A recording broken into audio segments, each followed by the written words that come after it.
ನಾಳೆ ಆಗಸ್ಟ್ 12 ಬುಧವಾರ ಅತ್ಯಂತ ಶಕ್ತಿಶಾಲಿ ಆಷಾಢ ಅಮಾವಾಸ್ಯೆಯನ್ನು ಆಚರಿಸಲಾಗುತ್ತಿದ್ದು, ಈ ಅಮಾವಾಸ್ಯೆಗೆ ಭೀಮನ ಅಮಾವಾಸ್ಯೆ ಎಂದು ಕರೆಯುತ್ತಾರೆ. ನಾಳೆ ಅಮಾವಾಸ್ಯೆಯ ಜೊತೆ ಸೂರ್ಯಗ್ರಹಣವಿದ್ದು ಭಾರತದಲ್ಲಿ ಗೋಚರಿಸದೇ ಇರುವುದರಿಂದ ಇದನ್ನು ಆಚರಿಸುವ ಅವಶ್ಯಕತೆ ಇಲ್ಲ. ಈ ದಿನ ಲಕ್ಷ್ಮೀದೇವಿಯ ಆರಾಧನೆಯ ಜೊತೆ ಪ್ರತಿಯೊಬ್ಬ ಮದುವೆಯಾದ ಸ್ತ್ರೀಯರು ಗೌರಿ ಶಂಕರರನ್ನು ಪೂಜಿಸಿ ಗಂಡನ ಪಾದ ಪೂಜೆ ಮಾಡಿ ಗಂಡನಿಗೆ ಇರುವ ಕಂಟಕ ಆಪತ್ತುಗಳೆಲ್ಲ ಕಳೆದು ಪತಿಯ ದೀರ್ಘಾಯುಷ್ಯಕ್ಕಾಗಿ ಪ್ರಾರ್ಥಿಸುತ್ತಾರೆ. ಅಮಾವಾಸ್ಯೆ ದಿನ ಲಕ್ಷ್ಮೀದೇವಿಯ ಆರಾಧನೆಗೆ ಬಹಳ ಪ್ರಶಸ್ತವಾದ ಸಮಯ. ಹಾಗಾಗಿ ನಾಳೆ ತಪ್ಪದೆ ನಿಮ್ಮ ಕೈಲಾದಷ್ಟು ಲಕ್ಷ್ಮಿ ಆರಾಧನೆ ಮಾಡಿ. ಇದರಿಂದ ಮನೆಯಲ್ಲಿ ಸುಖ, ಸಂತೋಷ, ಸಂಪತ್ತು ನೆಲೆಸುತ್ತದೆ. ಈ ವರ್ಷವಿಡೀ ಹಣದ ಕೊರತೆ ಇರುವುದಿಲ್ಲ. ಈ ಅಮಾವಾಸ್ಯೆಯ ದಿನ ವಿಷ್ಣು ಸಮೇತ ಲಕ್ಷ್ಮಿ ಹಾಗೂ ಶಿವ ಪಾರ್ವತಿಯರನ್ನು ಪೂಜಿಸಿದರೆ ಬಹಳ ಒಳ್ಳೆಯದು. ಸಾಮಾನ್ಯ ದಿನಗಳಲ್ಲಿ ಮಾಡುವ ಪೂಜೆಗಿಂತ ಅಮಾವಾಸ್ಯೆಯ ದಿನ ಮಾಡುವ ಪೂಜೆಗೆ ದ್ವಿಗುಣ ಪುಣ್ಯ ಫಲ ಸಿಗುತ್ತದೆ. ಇದರ ಜೊತೆಯಲ್ಲಿ ಭೀಮನ ಅಮಾವಾಸ್ಯೆಗೆ ಸಂಬಂಧಪಟ್ಟ ಸರಳ ಪೂಜಾ ವಿಧಾನವನ್ನು ಈಗಾಗಲೇ ವಿಡಿಯೋ ಮಾಡಿ ಹಾಕಲಾಗಿದ್ದು, ಬೇಕಿದ್ದಲ್ಲಿ ಒಮ್ಮೆ ವಿಡಿಯೋ ನೋಡಿ. ಈ ಆಷಾಢ ಅಮಾವಾಸ್ಯೆಯು ಲಕ್ಷ್ಮೀ ದೇವಿಗೂ ಗೌರಿ ದೇವಿಗೂ ಅತ್ಯಂತ ಪ್ರಿಯವಾದ ಅಮಾವಾಸ್ಯೆ. ಆದ್ದರಿಂದ ಈ ಆಷಾಢ ಅಮಾವಾಸ್ಯೆ ದಿನದಂದು ಮದುವೆಯಾದ ಮಹಿಳೆಯರು ಕಡ್ಡಾಯವಾಗಿ ಮನೆಯಲ್ಲಿ ಗೌರಿ ದೇವಿಯನ್ನು ಪೂಜಿಸಬೇಕು. ಈ ಅಮಾವಾಸ್ಯೆ ದಿನ ಗೌರಿ ದೇವಿಯನ್ನು ಪೂಜಿಸಿದರೆ ಮಹಿಳೆಯರಿಗೆ ಸೌಭಾಗ್ಯ ಹೆಚ್ಚಾಗುತ್ತದೆ, ಹಾಗೆಯೇ ನಿಮ್ಮ ಪತಿಯ ಆದಾಯವೂ ಹೆಚ್ಚಾಗುತ್ತದೆ. ಆದ್ದರಿಂದ ಈ ಅಮಾವಾಸ್ಯೆಯ ದಿನದಂದು ಮಹಿಳೆಯರು ಬೆಳಿಗ್ಗೆ ಬೇಗ ಎದ್ದು ಇಡೀ ಮನೆಯನ್ನು ಶುದ್ಧಗೊಳಿಸಬೇಕು.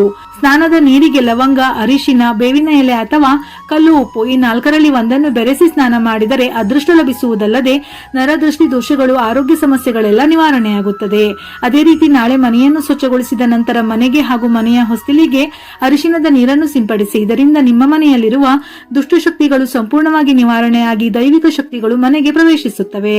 ಅರಿಶಿನದಿಂದ ಚಿಕ್ಕ ಗೌರಿ ದೇವಿಯ ವಿಗ್ರಹವನ್ನು ತಯಾರಿಸಿ 2 ವೀಳ್ಯದೆಲೆಗಳ ಮೇಲೆ ಗೌರಿ ದೇವಿಯನ್ನು ಪ್ರತಿಷ್ಠಾಪಿಸಿ ಹೂವುಗಳಿಂದ ಪೂಜಿಸಬೇಕು.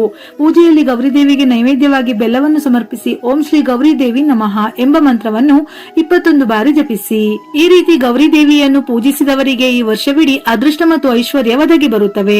ವಿಶೇಷವಾಗಿ ಈ ಅಮಾವಾಸ್ಯೆಯ ದಿನದಂದು ತಪ್ಪದೆ ನಿಮ್ಮ ಮನೆಯ ಸಿಂಹದ್ವಾರಕ್ಕೆ ಅಂದರೆ ಮುಖ್ಯ ಬಾಗಿಲಿಗೆ ಬೂದು ಕುಂಬಳಕಾಯಿಯನ್ನು ಕಟ್ಟಿ. ಅಮಾವಾಸ್ಯೆಯ ದಿನ ಮನೆಗೆ ಕುಂಬಳಕಾಯಿ ಕಟ್ಟಿದರೆ ಅತ್ಯಂತ ಶುಭ ಫಲಗಳು ಲಭಿಸುತ್ತವೆ. ನಿಮ್ಮ ಬೆಳವಣಿಗೆಯನ್ನು ನೋಡಿ ಹೊಟ್ಟೆ ಕಿಚ್ಚು ಪಡುವವರ ಕೆಟ್ಟ ದೃಷ್ಟಿ, ಸಂಬಂಧಿಕರ ಕಣ್ಣೇಟು ಅಥವಾ ನರದೃಷ್ಟಿಯಿಂದ ತೊಂದರೆ ಅನುಭವಿಸುತ್ತಿದ್ದರೆ ತಕ್ಷಣವೇ ನಿಮ್ಮ ಮನೆಗೆ ಕುಂಬಳಕಾಯಿಯನ್ನು ಕಟ್ಟಿ. ಅಮಾವಾಸ್ಯೆ ದಿನ ಕಟ್ಟುವ ಕುಂಬಳಕಾಯಿಗೆ 1000 ಪಟ್ಟು ಹೆಚ್ಚಿನ ಶಕ್ತಿ ಇರುತ್ತದೆ. ಹಾಗಾಗಿ ಈ ಅಮಾವಾಸ್ಯೆ ದಿನ ಬೆಳಿಗ್ಗೆಯೇ ನಿಮ್ಮ ಮನೆಗೆ ಬೂದು ಕುಂಬಳಕಾಯಿಯನ್ನು ತಂದು ಅದಕ್ಕೆ ಅರಿಶಿನ, ಕುಂಕುಮದ ಬೊಟ್ಟುಗಳನ್ನು ಇಟ್ಟು ನಿಮ್ಮ ಪತಿಯ ಕೈಯಿಂದ ಮನೆಯ ಸಿಂಹದ್ವಾರಕ್ಕೆ ಕಟ್ಟಿಸಿ. ನಂತರ ನೀವು ಧೂಪ ಹಾಕಿ. ಇದರಿಂದ ನಿಮ್ಮ ಮನೆಯಲ್ಲಿ ಲಕ್ಷ್ಮೀ ದೇವಿ ನೆಲೆಸುತ್ತಾಳೆ. ನಿಮ್ಮ ಮನೆ ಸಂಪತ್ತಿನಿಂದ ತುಂಬಿರುತ್ತದೆ. ಒಂದು ವೇಳೆ ನಿಮಗೆ ಕುಂಬಳಕಾಯಿ ಕಟ್ಟಲು ಸಾಧ್ಯವಾಗದಿದ್ದರೆ ಮನೆಯ ಮುಂದೆ ಅಲೋವೆರಾ ಗಿಡವನ್ನು ಕಟ್ಟಿದರೂ ಬಹಳ ಒಳ್ಳೆಯದು. ಕುಂಬಳಕಾಯಿ ಮತ್ತು ಅಲೋವೆರಾ ಗಿಡ ಕಟ್ಟಲಾಗದವರು ದೇವರ ಮನೆಯಲ್ಲಿ ನಿಂಬೆಹಣ್ಣನ್ನು ಇಟ್ಟು ಅರಿಶಿನ, ಕುಂಕುಮ ಹಚ್ಚಿ ಪೂಜಿಸಿ ಕೆಂಪು ಬಟ್ಟೆಯಲ್ಲಿಟ್ಟು ಮನೆಯ ಮುಖ್ಯ ಬಾಗಿಲಿಗೆ ಕಟ್ಟಿ. ಇನ್ನು ಯಾರು ಕಡುಬಡತನ ಮತ್ತು ತೀವ್ರ ಹಣಕಾಸಿನ ಸಮಸ್ಯೆಗಳಿಂದ ಬಳಲುತ್ತಿದ್ದಾರೋ ಅಂತವರು ಈ ಅಮಾವಾಸ್ಯೆ ದಿನ ಮರೆಯದೆ ಮನೆಯ ಸಿಂಹದ್ವಾರಕ್ಕೆ ಉಪ್ಪಿನ ಮೂಟೆಯನ್ನು ಕಟ್ಟಿ ಒಂದು ಕೆಂಪು ಬಟ್ಟೆಯಲ್ಲಿ ಕಲ್ಲುಪ್ಪನ್ನು ಮೂಟೆ ಕಟ್ಟಿ ನಿಮ್ಮ ಮನೆಯ ಬಾಗಿಲ ಹೊರಗೆ ತೂಗು ಹಾಕಿ. ಇದರಿಂದ ನಿಮ್ಮ ಮನೆಗೆ ಅಪಾರವಾದ ಧನಾಕರ್ಷಣೆ ಹೆಚ್ಚಿ ಹಣದ ಕಷ್ಟಗಳೆಲ್ಲವೂ ತೀರುತ್ತದೆ. ನಮ್ಮಲ್ಲಿ ಬಹಳಷ್ಟು ಜನರಿಗೆ ತೀವ್ರವಾದ ನರದೃಷ್ಟಿ ತಗುಲುತ್ತಿರುತ್ತದೆ. ಹಾಗೆಯೇ ಕೆಲವರಿಗೆ ಆಗಾಗ ಆರೋಗ್ಯ ಸಮಸ್ಯೆಗಳು ಎದುರಾಗುತ್ತವೆ. ಅಂತವರು ಈ ಅಮಾವಾಸ್ಯೆ ಎಂದು ತಪ್ಪದೆ ಕಲ್ಲು ಉಪ್ಪಿನಿಂದ ದೃಷ್ಟಿ ತೆಗೆಯಿರಿ. ಅಮಾವಾಸ್ಯೆ ದಿನ ಉಪ್ಪಿನಿಂದ ದೃಷ್ಟಿ ತೆಗೆದರೆ ಎಷ್ಟೇ ತೀವ್ರವಾದ ದೃಷ್ಟಿದೋಷವಿದ್ದರೂ ತಕ್ಷಣವೇ ನಿವಾರಣೆಯಾಗಿ ಉತ್ತಮ ಆರೋಗ್ಯ ಪ್ರಾಪ್ತಿಯಾಗುತ್ತದೆ. ಮುಖ್ಯವಾಗಿ ನಿಮ್ಮ ಮನೆಯಲ್ಲಿರುವ ಸಣ್ಣ ಮಕ್ಕಳಿಗೆ ಕಡ್ಡಾಯವಾಗಿ ಉಪ್ಪಿನಿಂದ ದೃಷ್ಟಿ ತೆಗೆಯಿರಿ. ಅಮಾವಾಸ್ಯೆ ದಿನ ಮಕ್ಕಳಿಗೆ ದೃಷ್ಟಿ ತೆಗೆದರೆ ಬಹಳ ಶ್ರೇಷ್ಠ. ಅಪಾರ ಸಾಲದ ಸಮಸ್ಯೆಗಳಿಂದ ಬಳಲುತ್ತಿರುವವರು ಈ ದಿನದಂದು ಒಂದು ಬೇವಿನ ಗಿಡವನ್ನು ನೆಡಿ. ಇದರಿಂದ ಅತಿ ಶೀಘ್ರದಲ್ಲೇ ನಿಮ್ಮ ಸಾಲಗಳೆಲ್ಲ ತೀರುತ್ತವೆ. ಈ ಆಷಾಢ ಅಮಾವಾಸ್ಯೆ ದಿನದಂದು ಲಕ್ಷ್ಮೀ ದೇವಿಯನ್ನು ನಿಮ್ಮ ಮನೆಗೆ ಆಹ್ವಾನಿಸಬೇಕೆಂದರೆ ಸಂಜೆ ಸ್ನಾನ ಮಾಡಿ ನಿಮ್ಮ ಮನೆಯ ಮುಖ್ಯದ್ವಾರದ ಮುಂದೆ ಎಳ್ಳಿನ ಎಣ್ಣೆಯಿಂದ 2 ದೀಪಗಳನ್ನು ಬೆಳಗಿಸಿ. ಆಗ ನಿಮ್ಮ ಮನೆಗೆ ಅಷ್ಟಲಕ್ಷ್ಮಿಯರು ಪ್ರವೇಶಿಸುತ್ತಾರೆ. ಇದರಿಂದ ನಿಮ್ಮ ಕುಟುಂಬಕ್ಕೆ ಸಿರಿ ಸಂಪತ್ತು ಪ್ರಾಪ್ತವಾಗುತ್ತದೆ. ಅದೇ ರೀತಿ ಈ ಅಮಾವಾಸ್ಯೆಯಂದು ನಿಮ್ಮ ಬೀರು ಬಾಗಿಲುಗಳನ್ನು ಸ್ವಚ್ಛಗೊಳಿಸಿ ಬೀರುವಿನ ಮೇಲೆ ಅರಿಶಿನದ ಲೇಪನದಿಂದ ಸ್ವಸ್ತಿಕ್ ಚಿಹ್ನೆಯನ್ನು ಹಾಕಿ ನಿಮ್ಮ ಬೀರುವಿನಲ್ಲಿ ಒಂದು ಕೆಂಪು ವಸ್ತ್ರವನ್ನು ಇಟ್ಟುಕೊಳ್ಳಿ. ಅಮಾವಾಸ್ಯೆ ದಿನದಂದು ಈ ಪರಿಹಾರವನ್ನು ಅನುಸರಿಸಿದರೆ ನಿಮ್ಮ ಮನೆಯಲ್ಲಿ ಲಕ್ಷ್ಮೀ ದೇವಿ ಸ್ಥಿರವಾಗಿ ನೆಲೆಸುತ್ತಾಳೆ. ಇದರಿಂದ ನೀವು ಶ್ರೀಮಂತರಾಗುವ ಅವಕಾಶ ಹೆಚ್ಚಾಗುತ್ತದೆ. ಅಮಾವಾಸ್ಯೆಯ ದಿನದಂದು ಗೋವನ್ನು ಪೂಜಿಸಿದವರಿಗೆ ಸಮಸ್ತ ಪಾಪಗಳು ನಿವಾರಣೆಯಾಗಿ ಜನ್ಮಜನ್ಮಗಳ ಅದೃಷ್ಟ ದೊರೆಯುತ್ತದೆ. ಮುಖ್ಯವಾಗಿ ಈ ಆಷಾಢ ಅಮಾವಾಸ್ಯೆಯ ದಿನದಂದು ಗೋಮಾತೆಗೆ ಆಹಾರ ನೀಡಿ ನಮಸ್ಕರಿಸಿದರೆ ಮುಕ್ಕೋಟಿ ದೇವತೆಗಳ ಆಶೀರ್ವಾದ ತಕ್ಷಣವೇ ದೊರೆಯುತ್ತದೆ. ಗೋಮಾತೆಯು ದೇವತೆಗಳಿಗೆ ಸಮಾನವೆಂದು ಹಿಂದೂ ಧರ್ಮದ ಪುರಾಣಗಳಲ್ಲಿ ಹೇಳಲಾಗಿದೆ. ಹಾಗಾಗಿ ಗೋಸೇವೆ ಮಾಡಿದರೆ ಯಾವುದೇ ಸಮಸ್ಯೆಗಳಿದ್ದರೂ ನಿವಾರಣೆಯಾಗುತ್ತದೆ.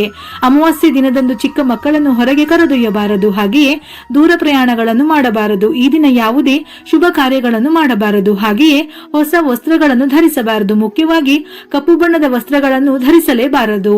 ಅಮಾವಾಸ್ಯೆ ದಿನದಂದು ಅಕ್ಕಿ, ಗೋಧಿ ಹಾಗೂ ಪೊರಕೆ ಈ 3 ವಸ್ತುಗಳನ್ನು ಅಪ್ಪಿತಪ್ಪಿಯೂ ಖರೀದಿಸಬಾರದು. ಅಮಾವಾಸ್ಯೆ ದಿನದಂದು ಸೂರ್ಯಾಸ್ತದ ನಂತರ ಅಂದರೆ ಸಂಜೆ 6 ಗಂಟೆಯ ನಂತರ ಎಣ್ಣೆಯನ್ನು ಖರೀದಿಸಬಾರದು. ನಾಳೆಯ ದಿನ ತಪ್ಪದೆ ಹೆಸರು ಕಾಳನ್ನು ಖರೀದಿಸಿದರೆ ಕುಟುಂಬದಲ್ಲಿ ಸಮೃದ್ಧಿ ಪ್ರಾಪ್ತಿಯಾಗುತ್ತದೆ. ಮನೆಯಲ್ಲಿ ಹೊಂದಾಣಿಕೆ ಚೆನ್ನಾಗಿರುತ್ತದೆ. ಹಣಕಾಸಿನ ವಿಷಯದಲ್ಲಿ ಒಳ್ಳೆಯದಾಗುತ್ತದೆ. ವ್ಯಾಪಾರ ವ್ಯವಹಾರದಲ್ಲಿ ಒಳ್ಳೆಯ ಫಲಗಳನ್ನು ಪಡೆಯಬಹುದು. ತೊಗರಿಬೇಳೆ ಖರೀದಿಸುವುದರಿಂದ ಅದೃಷ್ಟದ ಜೊತೆ ತೀರ್ಥಕ್ಷೇತ್ರಗಳಿಗೆ ಹೋಗುವ ಯೋಗ ಬರುತ್ತದೆ.